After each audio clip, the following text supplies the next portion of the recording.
Olá, estamos aqui para mais um episódio do Saúde e Leveza com Andrea Bottoni.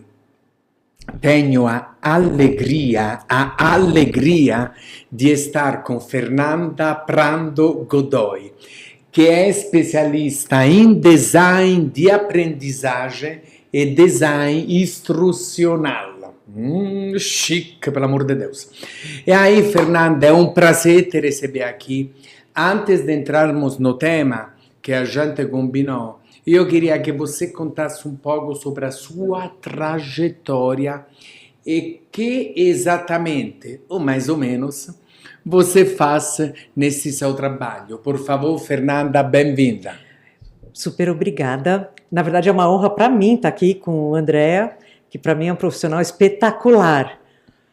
Então, vamos fazer esse negócio fluir aqui, vou contar um pouquinho da minha trajetória, que é um pouco torta, assim, quando a gente pensa naquele desenho linear de carreira. Mas eu acho que é muito parecido com o que está acontecendo hoje com todo mundo. Eu, de fábrica, eu sou publicitária, né? Aí fui fazer administração e marketing, trabalhei em agências de publicidade, em veículos de comunicação, nas áreas de marketing de grandes empresas. E saí um dia e fui trabalhar na consultoria de negócios de um professor meu do meu MBA. Na verdade, nem trabalhei lá muito tempo, não. Na verdade, ele queria que eu fosse consultora, era isso. Ele me jogou no mercado, foi ótimo. E comecei a trabalhar como consultora de negócio, que é desenhar modelos de negócio, ver o que está funcionando, o que não está funcionando, com um apelo especial para a área comercial, porque é uma área que sempre tem necessidades, as pessoas olham muito para essa área, porque é quem traz o dinheiro para poder investir em outras áreas do negócio e tal. E eu tinha licença para dar um treinamento de vendas, que era uma licença internacional. E eu dava esse treinamento de vendas, porque era por isso que, na verdade, as pessoas me chamavam, fazia consultoria, área comercial, alguém queria, então, treinamento de vendas e dava resultado. E aí dava resultado e as pessoas falavam para mim, então você tem um de liderança? Você tem um treinamento de não sei o quê, de não sei o quê, não sei o quê? Eu falei, gente, se eu vou ter que ganhar dinheiro com isso, é melhor eu aprender a fazer isso direito. Porque eu comecei a gostar dessa história da aula, do fazer acontecer e tal. E eu percebia que, especificamente, esse treinamento de vendas que eu tinha licença, ele falava as mesmas coisas que os treinamentos que tinham aqui, mas ele dava resultado e os demais não davam. Então, eu fiquei muito curiosa. E aí eu fui investigar com o dono da licença, tal, por que acontecia isso. E aí, há 30 anos atrás, não, gente, eu não tenho nem isso de idade, eu lembro das vidas passadas. Mas, há 30 anos atrás, ele virou para mim e falou assim, não sei. Fala com o meu especialista em design instrucional. E eu nunca tinha ouvido essa expressão na minha vida. Se hoje ela é pouco comum para as pessoas, especialmente para quem não trabalha com a área de educação, imagina 30 anos atrás. Então aí comecei minha jornada de aprender isso e trabalhar com isso e desenvolver experiências de aprendizagem, que não são só treinamentos. Tem milhares de formas de fazer essas experiências de aprendizagem, justamente para a gente ter resultado nos negócios. Gratidão, não? Olha que coisa interessante. Aí que eu te falo, treinamento eficaz. Sabemos que frequentemente as empresas investem em treinamento, mas às vezes os resultados não aparecem, ok? O que faz um treinamento realmente funcionar? Olha, eu te amo um pouco mais por você estar fazendo essa pergunta, tá? Por quê? Porque esse é um calcanhar de Aquiles. E ele é um calcanhar de Aquiles justamente porque as pessoas não usam metodologias para fazer as coisas. Então, o que acontece? Eu peço um treinamento de gestão de pessoas, treinamento de feedback, treinamento... Mas qual é realmente o problema? Onde é que você está vendo um impacto de negatividade, ou seja, tem uma falta aqui que eu preciso melhorar isso? Qual é o indicador que você está vendo para isso? Porque é este indicador que vai ser o seu ponteiro de eficácia. O que acontece na maior parte das vezes é que eu defino, eu quero um treinamento de vendas, eu quero um treinamento de negociação, sem olhar onde está a origem do problema. Sem olhar onde está a origem do problema, eu não tenho o sintoma, como um paciente. Se eu não tenho um sintoma, eu não posso fazer uma hipótese diagnóstica. Né? Então eu não consigo saber onde é que está o problema para saber se de fato é um treinamento de feedback. Aliás, se de fato é um treinamento, né? Agora, se eu investigo isso metodologicamente corretamente, bonito isso, né? Eu consigo identificar qual é o problema, identificar onde é o sintoma, para poder depois desenvolver um treinamento que ataque justamente esse problema e não que seja genérico, e depois olhar esse resultado. Muitas vezes as pessoas, as empresas falam, não vejo o resultado, porque elas também não viam o resultado antes. Elas não me dão indicadores antes. Como é que você vai identificar o resultado depois se você usou feeling para definir uma necessidade? Ou seja, teoricamente não é fazer uma coisa só para fazê-la, mas tem que ter um sentido, um diagnóstico, identificar um ponto crítico, identificar um ponto de melhoria e construir junto com você, eventualmente, o treinamento mais adequado. Mas, de fato, teoricamente, tem que ter um antes do treinamento, Sim. O treinamento e a avaliação após. Exato, que não é uma avaliação, não é uma prova. Ah, sim, não é evidente, ótimo. Porque é uma coisa que todo mundo usa como uma avaliação de resultado. Não. A pessoa pode ter aprendido, pode ter tirado 10 e não usar nada daquilo na prática. Com certeza. Você não vai ter a melhora no negócio. A vida acontece na vida como ela é. Aí eu te falo, o lúdico, ok? Falo um pouco sobre o uso do lúdico nos treinamentos. Às vezes, não, as pessoas associam lúdico a brincadeira, mas você traz uma abordagem muito mais estratégica. O que significa, Fernanda, por favor, usar o lúdico de forma inteligente nas organizações? Obrigada por perguntar isso, porque existe quem ama o lúdico, existe quem odeia o lúdico, mas, enquanto ferramenta de aprendizagem, ele é extremamente potente. E aí, o que acontece? Quando a gente pensa em lúdico, muita gente pensa em brincadeira. Einstein dizia que a melhor forma de você pesquisar algo é brincar. A melhor forma de aprender é brincar, né? Porque você vai experimentando coisas. Agora, eu posso ter elementos lúdicos infantis, fantasiosos, mas eu posso ter elementos lúdicos muito simulatórios. Ou você pegaria um voo com um piloto que nunca voou. E como é que o piloto que nunca voou vai voar pela primeira vez? Como? Para voar pela primeira vez, ele vai fazer muitas horas de simulador, que é um elemento lúdico. E por que é tão potente? Porque o cérebro da gente não diferencia fantasia de realidade. O que significa que quando eu estou aqui preso na realidade, você vai tocar num problema meu, pensa dentro de uma empresa onde a sua competência é constantemente colocada em xeque, né? Você não quer estar nessa área de risco. Então você vai dizer que você sabe tudo, você vai evitar mostrar o que você não sabe. Se você não toca no que você não sabe, você não tem chance de aprender aquilo que você não sabe. Se eu não admito que eu não sei, eu não tenho nada para aprender. Quando eu vou para o ambiente lúdico, vou brincar aqui assim, vou para a Vila dos Smurfs brincar e uso isso como um elemento, mas não precisa ser tão fantasioso assim, pode ser um jogo de cartas, pode ser uma outra dinâmica, enfim. Eu saio desse meu lugar de defesa e vou para esse lugar do lúdico, porque meu cérebro não diferencia fantasia de realidade. Então, quando eu entro num jogo, eu entro no jogo. Quantas vezes um jogo de cartas, um jogo de mímica, gerou briga em família? Por quê? Porque as pessoas entram no jogo de alma. E aí você conversar sobre o que aconteceu no jogo, que é semelhante ao que acontece na vida real, não é uma área de risco, porque aqui era sobre o jogo, não é sobre a minha competência no trabalho. Então você melhora aqui, conserta aqui, para ele levar para cá. Mas aqui ele leva para cá já num ambiente de maior segurança. Então o lúdico tem um poder enorme, enorme. Mas quando a gente fala de lúdico, a gente não está falando exclusivamente de gamificação. Eu não estou falando exclusivamente de dinâmicas de grupo. Inclui isso. Mas tem tantas outras estratégias para eu tornar a coisa lúdica e facilitar a aprendizagem. Por isso, gratidão, Fernanda. O lúdico não é algo de superficial. Não. E não é uma brincadeira no sentido, vamos dizer, pejorativo da palavra, mas é usá-lo, claro, com técnica, com um desenho adequado a favor da estratégia e a favor da melhoria dos processos. Exatamente. Não é, assim como não é treinamento por treinamento, não é escolher um jogo por um jogo, escolher um videozinho, um trecho de filme para colocar. Um trecho de filme é um elemento lúdico dentro de um treinamento. Não é assim, o treinamento tem que ter um elemento, um filmezinho aí no meio. Não. Tem que ter propósito, tem que ter razão. Você tem que saber como é que você aborda isso para você tirar o melhor da história. Então, você precisa saber tecnicamente como usar isso. Perfeito. Não é simplesmente colocar. Perfeito. Né?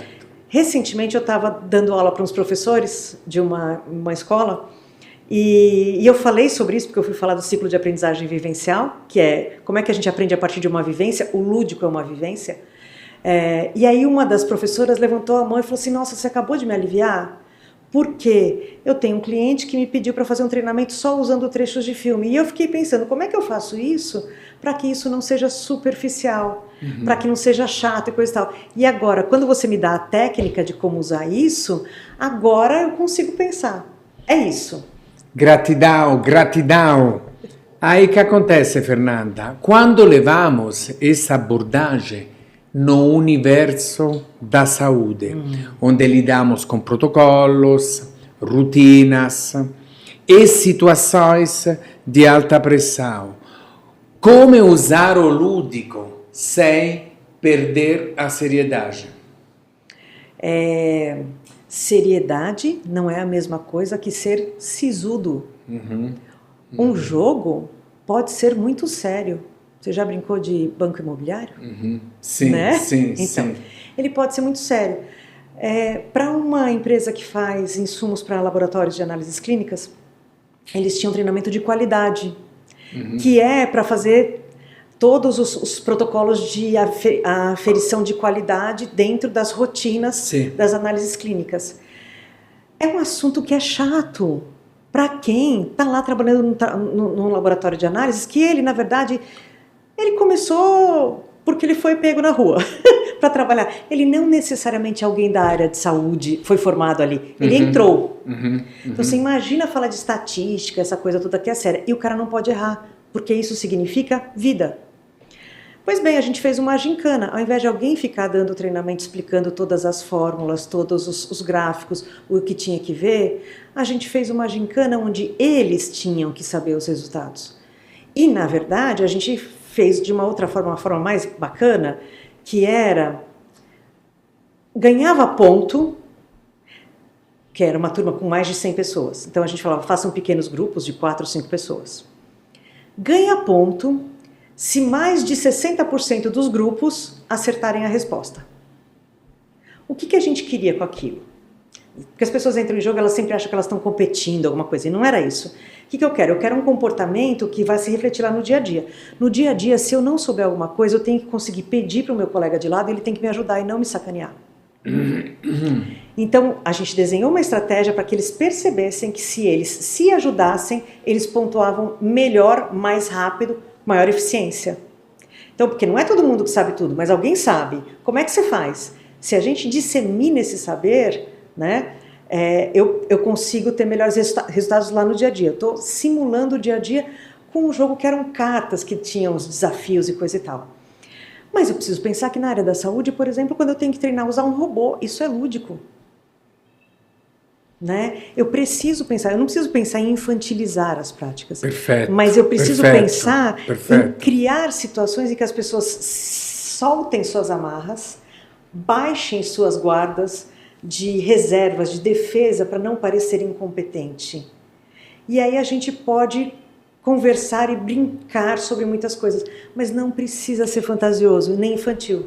Acho que isso, no fundo, entre outras coisas, gera de fato um ambiente mais seguro. Isso. Aí eu te pergunto, treinamento e saúde mental.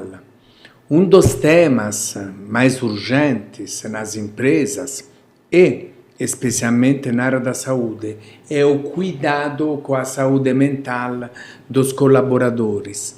Fernando, eu te pergunto, como o design de aprendizagem pode ajudar a construir treinamentos que realmente impactam o bem-estar emocional das equipes?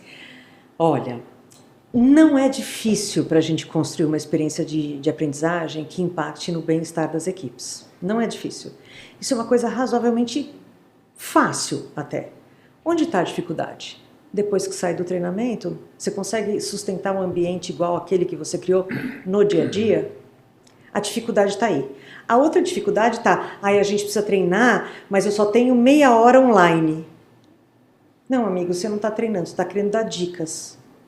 Então, só tem meia hora online, então a gente vai ter que pensar em outra ferramenta. Por exemplo, o lúdico é uma coisa que a gente consegue economizar tempo com o lúdico. Consigo usar ferramentas para fazer isso.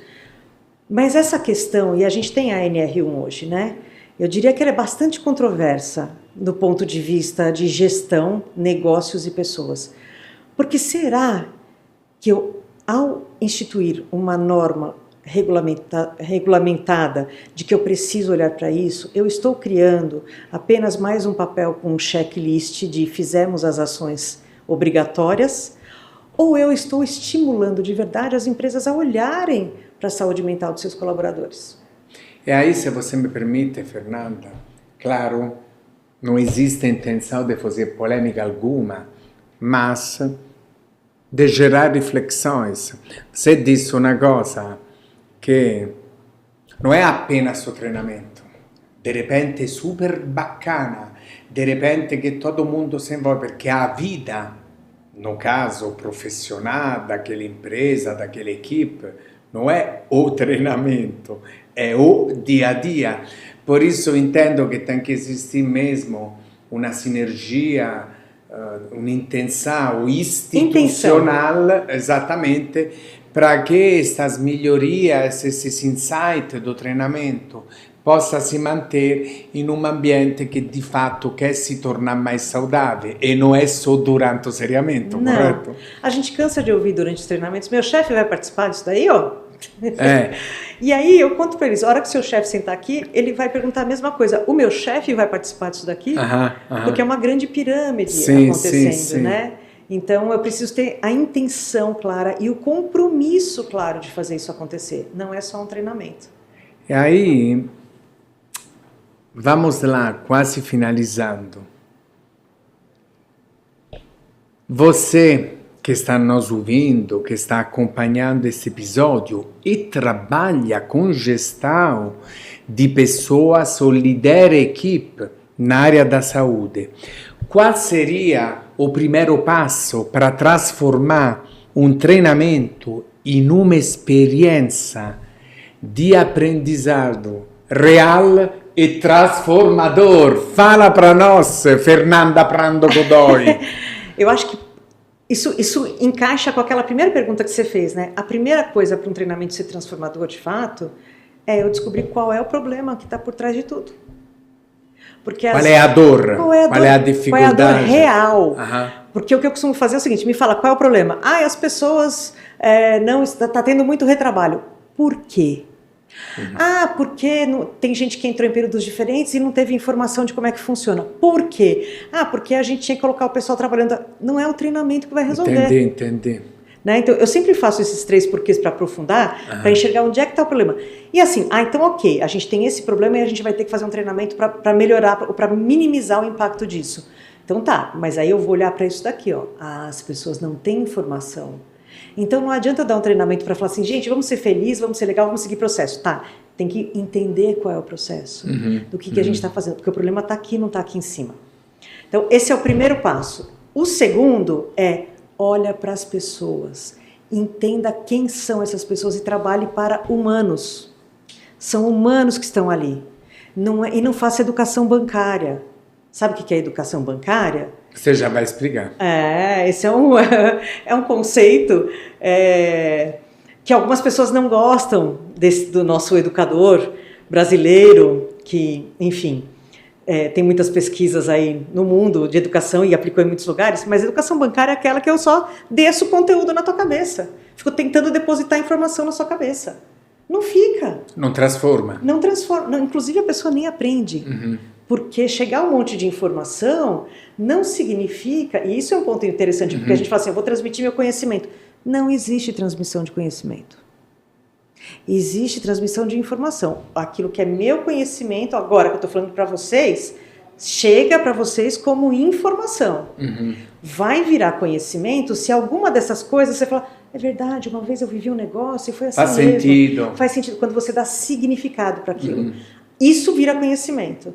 Então você tem que criar uma experiência que permita que as pessoas tenham esse tempo para conectar as coisas. Faz sentido para vocês? Para mim fez muitíssimo sentido.